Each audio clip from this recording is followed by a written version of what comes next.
Salam jumpa dengan Kirana Kelana. Terang ilahi bagi pengembara insani. Tema Kirana Kelana pagi ini adalah bintang Natal. Teks Alkitab dari Matius pasal 2 selengkapnya ayat 1 sampai dengan 12. Sesudah Yesus dilahirkan di Betlehem di tanah Yudea pada zaman Raja Herodes, datanglah orang-orang Majus dari timur ke Yerusalem dan bertanya-tanya, di manakah dia raja orang Yahudi yang baru dilahirkan itu? Kami telah melihat bintangnya di timur dan kami datang untuk menyembah dia. Lalu dengan diam-diam Herodes memanggil orang-orang Majus itu dan dengan teliti bertanya kepada mereka, bila mana bintang itu nampak? Setelah mendengar kata-kata raja itu, berangkatlah mereka, dan lihatlah, bintang yang mereka lihat di timur itu mendahului mereka hingga tiba dan berhenti di atas di mana anak itu berada. Ketika mereka melihat bintang itu, sangat bersukacitalah mereka. Maka masuklah mereka ke dalam rumah itu dan melihat anak itu bersama Maria, ibunya, lalu sujud menyembah dia. Mereka pun membuka tempat harta bendanya dan mempersembahkan persembahan kepadanya, yaitu emas, kemenyan, dan mur. Allah menggunakan bintang untuk menuntun para bijak, orang Majus, untuk berjumpa dengan Yesus sang Raja yang baru dilahirkan itu.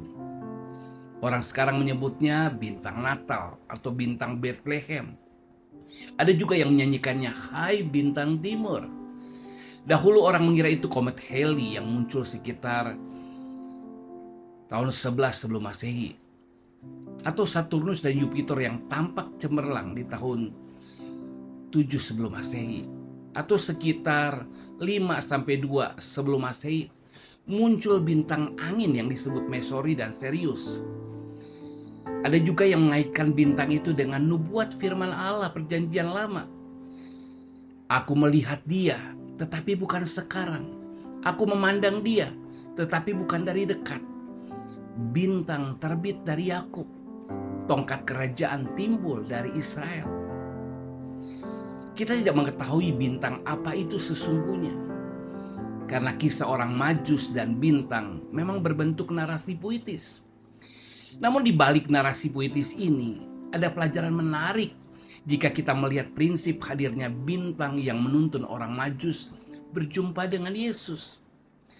Seperti firman Allah perjanjian lama menubuatkan, dan orang-orang bijaksana akan bercahaya seperti cahaya cakrawala, dan yang telah menuntun banyak orang kepada kebenaran seperti bintang-bintang tetap untuk selama-lamanya. Firman Allah perjanjian baru menasihatkan supaya kamu tiada beraib dan tiada bernoda sebagai anak-anak Allah yang tidak bercela di tengah-tengah angkatan yang bengkok hatinya yang sesat ini, sehingga kamu bercahaya di antara mereka seperti bintang-bintang di dunia. Allah mau kita menjadi seperti bintang, ya, menjadi bintangnya Tuhan. Ada 4 kali bintang disebut dalam kisah di atas. Mari kita lihat 4 prinsip di baliknya. Yang pertama, bintang itu terlihat karena terang. Orang Majus berkata dalam ayat 2, di manakah dia, raja orang Yahudi yang baru dilahirkan itu? Kami telah melihat bintangnya di timur dan kami datang untuk menyembah dia. Tentu bintang itu terlihat karena terangnya, bahkan menonjol karena ia lebih cemerlang dari bintang lainnya. Pada dasarnya kita seperti pelita kaki Dian, tetapi terang yang sesungguhnya adalah Yesus yang hidup di dalam kita. Karena ia ada di dalam hidup kita, kita hanya seperti bola lampu. Listrik di dalamnya lah yang membuat ada terang. Kalau kita mau jadi bintangnya Tuhan, pastikan kita bersih, bahkan transparan seperti kaca. Bersihkan hati, pikiran, perasaan, tekad, bahkan perkataan dan perbuatan kita. Maka kita akan cemerlang bak bintang yang bersinar. Yang kedua, bintang itu teruji karena tantangan. Dikatakan di ayat 7, lalu dengan diam-diam Herodes memanggil orang-orang itu dan dengan teliti bertanya kepada mereka, bila mana bintang itu nampak? Kehadiran bintang diselidiki dengan teliti. Tantangan di sini tentu bukan hanya kapan bintang itu nampak, tetapi bisa lebih jauh eksistensi bintang itu sendiri yang membawa makna menunjukkan lahirnya sang raja. Bukan hanya karismanya, terangnya, namun juga karakternya, integritasnya. Kalau kita mau menjadi bintangnya Tuhan, pastikan jangan hanya fokus pada karisma kita atau karunia kita, tetapi pastikan kita membangun karakter kita. Yang ketiga, bintang itu terarah karena tujuan. Ayat 9 mengatakan, dan lihatlah, bintang yang mereka lihat di timur itu mendahului mereka hingga tiba dan berhenti di atas tempat di mana anak itu berada. Setelah ujian, bahkan pasti cobaan, bintang itu tampak bergerak mendahului orang Majus ke arah tujuan, tepat di mana Yesus berada. Adanya bintang bukan sekedar bersinar, ia menyinari orang yang dituntunnya, juga menyinari jalan yang hendak ditempuh. Namun yang pasti menyinari tujuan yang hendak dicapai. Menjadi bintangnya Tuhan artinya tetap setia pada panggilan kita.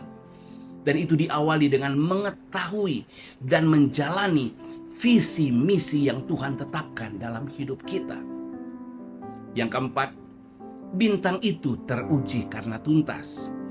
Ayat 10-11 mengatakan, ketika mereka melihat bintang itu, sangat bersukacitalah mereka. Maka masuklah mereka ke dalam rumah itu dan melihat anak itu bersama Maria, ibunya, lalu sujud menyembah dia. Sebelum masuk ke rumah untuk menyembah dan mempersembahkan persembahannya di mana sang raja berada, para bijak, para Majus melihat bintang itu dengan sangat bersukacita. Bisa saja mereka sambil tersenyum dan bergumam, thank you so much, good job bintang. Kami sampai di sini untuk menyembah sang raja segala raja, sang raja semesta. Tentu segala kemuliaan hanya bagi Allah, namun kredit atau pujian juga diberikan kepada bintang yang menuntaskan tugasnya. Apakah saudara mau menjadi bintangnya Tuhan? Bintang itu terlihat karena terang. Bintang itu teruji karena tantangan. Bintang itu terarah karena tujuan. Bintang itu terpuji karena tuntas. Selamat bersinar cemerlang. Tuhan Yesus memberkati.